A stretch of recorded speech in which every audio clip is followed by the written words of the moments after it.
नमस्कार, मैं आपके साथ प्रिया शर्मा और आप देख रहे हैं आवाज हिंदुस्तान।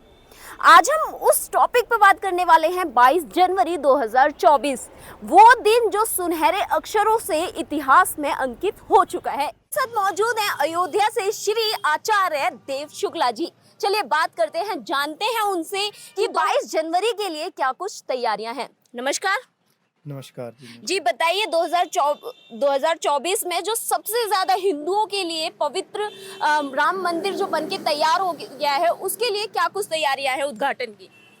देखिए, अगर मैं बात करूं राम मंदिर की जी और अगर वहां की तैयारियों की बात करूं, जी तो जिस तरीके से भगवान राम ने एक रण लड़ के रावण पर विजय प्राप्त की थी जी और उसके लिए जितनी जोर शोर से तैयारियां सारी सेनाओं ने की थी, जी कुछ वैसा ही इस कलयुग में हमें वो त्रेता युग देखने को मिल रहा है जी कि जब भगवान राम अपने गर्भगृह में प्रवेश करने जा रहे हैं, जी वहाँ पे स्थापित होने जा रहे हैं 22 जी जनवरी दिन को 2024 को। जी ये हम सभी के लिए बहुत ही महत्वपूर्ण, बहुत ही पवित्र और बहुत ही अविस्मरणीय पल होगा जब हम इस कार्य को अपने सामने साकार होते हुए देखेंगे। जी रही बात तैयारियों की, तो तैयारियां तो बहुत पहले ही हम लोगों ने शुरू कर दी थी, जी क्योंकि जब हमें आभास हो गया था प्रभु की कृपा का, प्रभु जी के आने का, तभी हमें आभास हो गया था कि अब बहुत जल्दी यहाँ पर राम मंदिर का निर्माण होगा।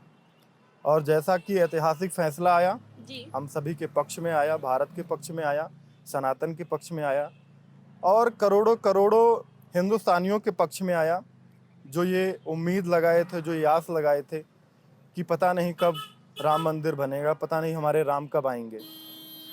तो वो पल आ चुका है और वो पल बिल्कुल सुनहरे अक्षरों में लिखा, जैसे आपने बोला था, जी सुनहरे अक्षरों में लिखा जाने का वो विस्मरणीय पल आ चुका है। तो हम सभी लोग इतनी जोर शोर से तैयारियों में जुटे हैं जी और बस सिर्फ और सिर्फ तैयारियों में कोई कमी नहीं है। सिर्फ और सिर्फ तैयारियों में अगर कोई कमी है तो सिर्फ वो दिन का इंतजार है कि जिस दिन 22 जनवरी का दिन होगा और आप सभी के मीडिया के माध्यम से पूरी दुनिया में ये मैसेज जाएगा, पूरी दुनिया जी में ये देखने को बेताब बैठी है।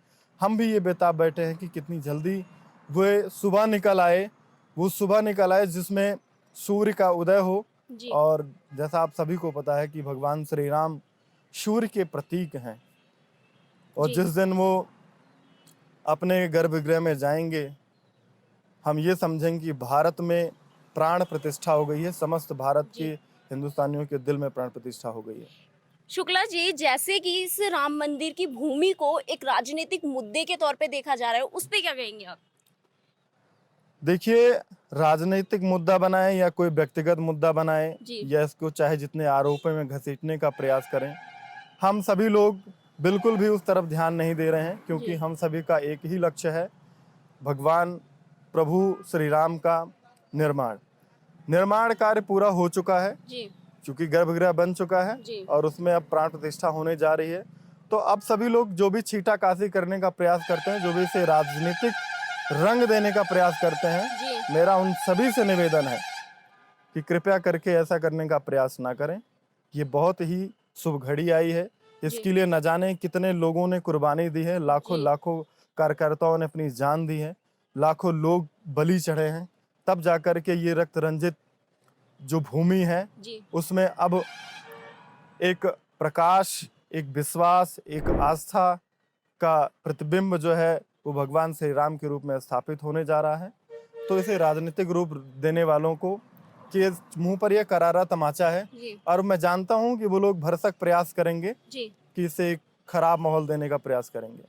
कहा जा रहा है, विपक्षियों का कहना है कि जब से मोदी सरकार है यहाँ पर अयोध्या में, तब तक राम मंदिर टिकेगा, जैसे ही मोदी सरकार चली जाएगी राम मंदिर नहीं जाएगा। कहीं ना कहीं हिंदुओं की आस्थाओं को ठेस पहुंचाने की कोशिश कर रही है विपक्षियों के माध्यम से। इस पर क्या कहेंगे आप? इस पर मैं इतना कहूंगा कि जो लोग भी ये बचकानी हरकतें सोच रहे हैं जी या जो लोग भी इस बारे में जरा सा भी अपने सपने में भी सोच रहे जी हैं तो उनके लिए सिर्फ और सिर्फ ये हास्य का प्रतीक मानता हूं मैं उन्हें। जी क्योंकि जिस मंदिर के लिए हम्म लाखों लाखों लोगों ने अपनी जान गंवाई हो ना, जी उस मंदिर के लिए पूरा भारत अपना प्राण देने के लिए तैयार रहेगा, हमेशा तैयार रहेगा। और रही बात मोदी जी की या किसी की, तो मैं किसी मोदी जी या किसी को कुछ नहीं समझता हूँ, क्योंकि सनातन सर्वोपरि है। और हम इसीलिए कहते हैं धर्मो रक्षित रक्षिता। हम धर्म की रक्षा के लिए वे सभी लोग, हम सभी लोग अपने प्राणों की आहुति देने के एक कदम भी पीछे नहीं हटेंगे, और हम सभी लोग इसके लिए तैयार हैं। जैसा आपने बोला कि मैं मोदी को कुछ नहीं समझता हूँ, लेकिन अयोध्या में कहीं ना कहीं मोदी का रुतबा बढ़ चुका है राम मंदिर के लिए। इस पर क्या कहेंगे? कहीं ना कहीं बीजेपी का हाथ नहीं है उसमें? देखिए, जो ऐतिहासिक फैसला आया है उसमें हम सभी का हाथ है, उसमें हम सभी का सहयोग है। निश्चित तौर पर प्रधानमंत्री को श्रेय जाता है, क्योंकि उनके कार्यकाल में ये ऐतिहासिक पल आया है, ये ऐतिहासिक क्षण आया है, इसलिए मैं उनको बधाई देना चाहता हूँ।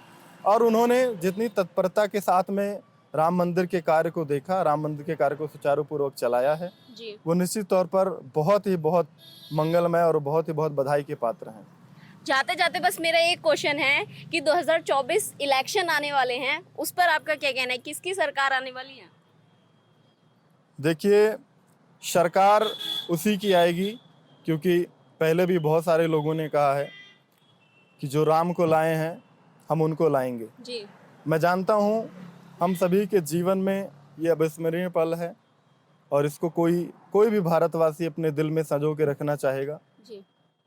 तो हम सभी को इस बात का हमेशा ध्यान रखना है कि जो भारत के विषय में सोचता है, जो धर्म के विषय में सोचता है, जो सनातन के विषय में सोचता है, सनातन, मैं बार बार इसलिए रिपीट कर रहा हूँ क्योंकि मैं सनातन का यहाँ पर सीधा सा अर्थ है, इस धरा धरती पर जो कोई भी व्यक्ति हो, किसी व्यक्ति विशेष की बात नहीं कर रहा हूँ मैं, इस धरा पर जो भी व्यक्ति है वो सब सनातनी है।